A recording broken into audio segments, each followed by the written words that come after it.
All right. Good day, ladies and gentlemen. Thank you for joining me on this great episode of your favorite political talk show, The Truth with Ben Jokes. For a while now, I have been reporting the escapades of Fulani headsmen in southwest Nigeria. Southwest farmers have cried to the federal government on many occasions, but nothing was done to protect they and their farmlands from these headsmen. When these persistent attacks intensified 2 years ago, we thought the federal government was looking away because Buhari was in charge. But then, Southwest farmers still had their farms under Buhari. Now, a Southwestern man is in charge, and Southwest farmers are experiencing worse Fulani invasion than they did under Buhari. It means this is an APC thing. That is what this signifies. And we all know that the Yorubas set up their own security outfit called Amotekun for self-defense. And recently, Amotekun intensified their activities following open attacks in Ijebu-Ode, Shagamu, and parts of Ekiti and Ondo states. Fulanis have been, wreaking havoc openly, taking their time.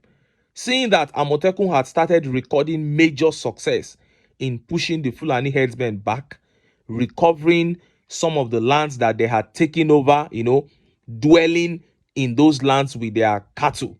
Amotekun began going there, to push them back, to chase them away and return those farmlands to the rightful owners, which is Yoruba farmers. The Fulani headsmen, seeing this, decided to take the war to Amotekun themselves. And this led to a bloody clash in the southwest few hours ago. Before I show you what happened and how Nigerians reacted, let me quickly show you this video. If you recall, about 2 months ago, the governor of Niger State, Mr. Bagu, treated the people of Niger like animals when he made the people chase his moving car by throwing money at them while the car was moving. A huge crowd with an over 90% possibility of stampede. This man did that. In this video today, the same Governor Bago asked his security detail to slap an imam openly, and then he asked them to take him away and give him a thorough beating. See the video. Allah ya jikanta ya sa ta huta za mu nema shi malam daya ina ke mutan gani kai zan mare ka zo na kai malam ne slap him when I said slap him right kai malam ne go and arrest him that's serious deal with him well. Because you look as a number parish. The Zuma,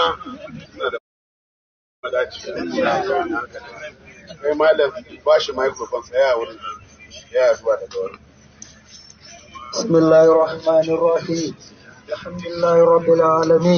You saw that. That was the Niger State governor there, dehumanizing a human being publicly. He said, slap him. The DSS guy knew it was wrong, so he couldn't slap him very well. He said, I said, slap him very well. What's wrong with you? Then he said, take him away and make sure you deal with him mercilessly. And then he proceeded to pray. What an irony. And look at how Nigerians reacted. Let's take some of the tweet reactions. This tweet here says, a governor ordered a DSS officer to assault a citizen. This is what our law enforcement officers have reduced themselves to, mere puppets and instruments of oppression in the hands of politicians. Now imagine the ones not captured on camera. What a pity. And Black here says, I don't blame him. I blame all the people who could not stand up for justice. I blame all the people that laughed at his actions. Evil only exists when people turn a blind eye. And Jega here says, exactly what I just said. A reasonable ulama would not sit and watch that humiliation. But all the ulamas have sold out to money. And Onoje here says, military rule no do reach this one. One day, the people will wake up. And Maurice Moye says, I really don't blame him. No consequences. That is it. They know that their actions will go unpunished. Politicians know that there are no consequences for their actions. And as long as it remains like that, this is how this country will remain. And this tweet by Erioluwa says, the most painful part of this horror movie is the laughter that ushered the cleric to the slaughterhouse. They laughed because they felt they belonged to an elite club. The same way many of these Arijeni Di Baje laugh daily when we talk about the ineptitude of these politicians.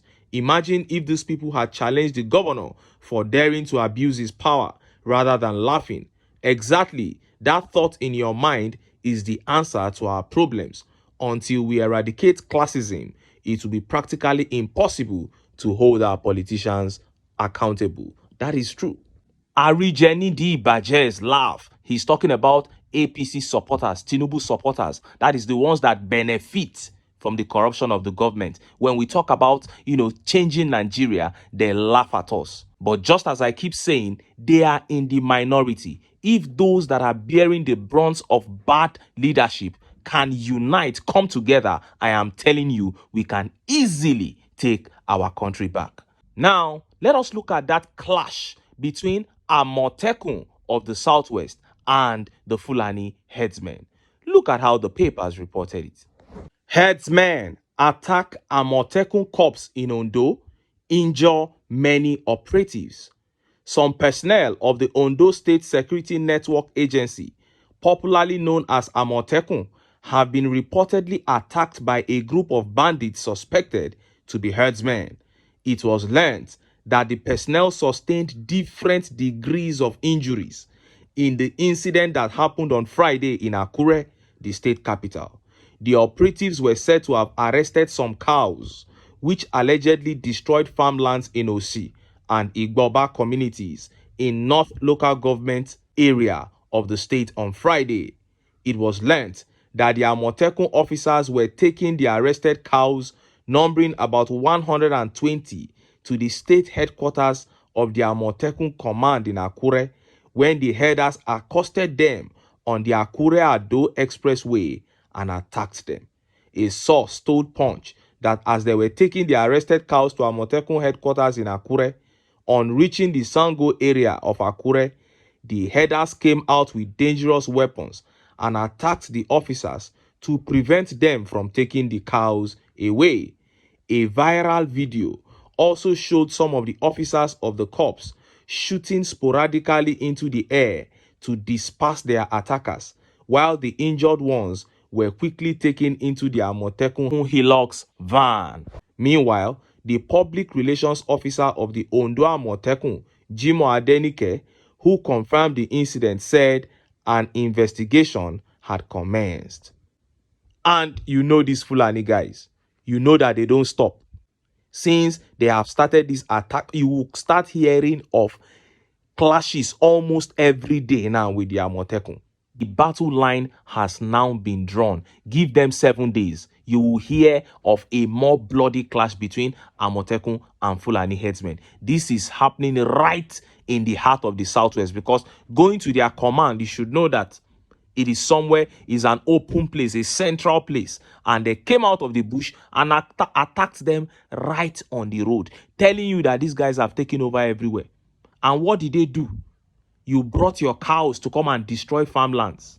They took the cows to protect the crops. You are coming to attack them. And look at how Nigerians reacted. Look at some of the tweet reactions.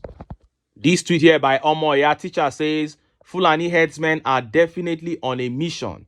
The earlier we all understand that and begin to plan without relying on any government, the better for us all. If not, we would have ourselves to blame. This is what we have been saying. It's not new to us.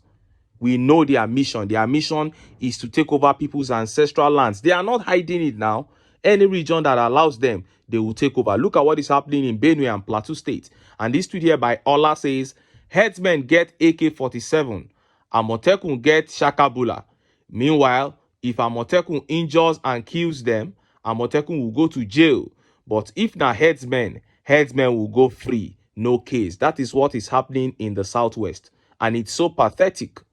I brought you an update just about a day or two ago of how, some Yoruba men were sentenced to death. Yes, they were criminals, but that same crime has been committed by Fulani men over and over again, and they have been freed in that same state. And this tweet here by Olatunji says, Yoruba Kponu supporters will not be here when it's not southeast. Yes, it is when it is Igbos that many of them will start talking.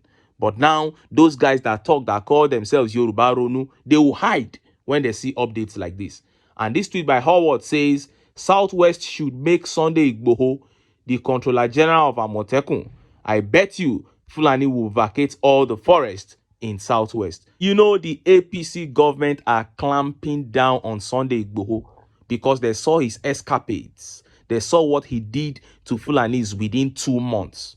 The guy was sanitizing everywhere. They came with all their charms and everything. Igboho stood his ground and he was dealing with them. Before you know it, the federal government started sending DSS, sending police, soldier, everything just to bring this man down.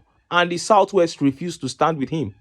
Because if they had stood vehemently behind him, it wouldn't have happened. And I just cannot wrap my head around it. You can see what this man is fighting against. These guys are destroying your region, trying to take over. Obviously, they are not hiding it. And somebody stood up single-handedly, formed his own army to mitigate that danger. And you allow them to use the resources of the states to clamp down on him. Look at what has been happening in the Southwest ever since Igboho stopped operating. Anyway, it is in their hands. If they want those guys to come over and take over everywhere, that is their own. We are not just saying it. You saw what they did in Kwara State.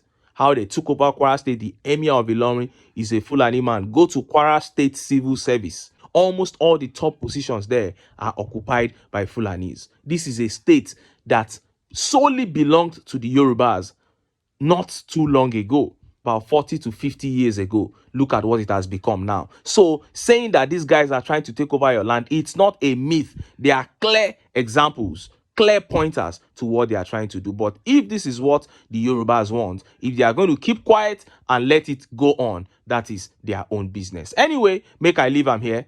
Make I still enter town. Make I go get some ogbonge political news wey una go like. Why? Because now because of una, now I dey here. So don't go away.